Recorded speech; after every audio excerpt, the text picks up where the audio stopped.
Hi, hello there, and welcome to Insight with Papa Masa. This is the place where you have your arsenal of knowledge enriched. And if you're new here, you can call me Paps. So our insight today comes in the form of a story where we're looking at the story of an interesting personality called Walter Arnold. But before I proceed, I'd like to mention that this was at a time when the automotive machines had not yet been invented. And so the most common forms of transport were wagons, carts, and chariots. And these carriages were often operated by, or rather they were driven by horses. So the story goes that on the 28th day of January 1896, Walter Arnold was driving his horseless carriage through Paddockwood, Kent, that is in the UK, at 8 miles per hour, that is equivalent to 13 kilometers per hour. And while doing that, he was spotted by a policeman who followed him, or who rather chased him down the road on a bicycle. Remember, we said there were no automotives, and so there were no cruisers those days. So on being found, he was charged for breaking the law on 4 accounts. One was for overspeeding. Like I said, he was speeding at 4 times the recommended speed, meaning that he was speeding at 8 miles per hour, which was above the recommended 2 miles per hour.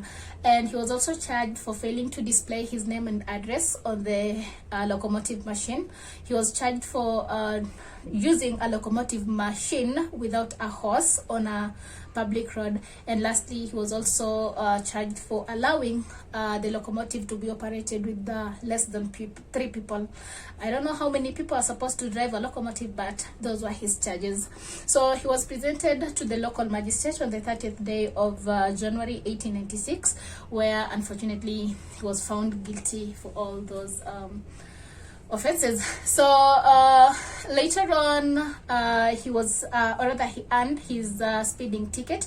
A speeding ticket is a notice that one is given by a law enforcement officer for violating traffic rules. So he was served with his speeding ticket while he was driving a German-made Benz that he had imported to Britain the previous year.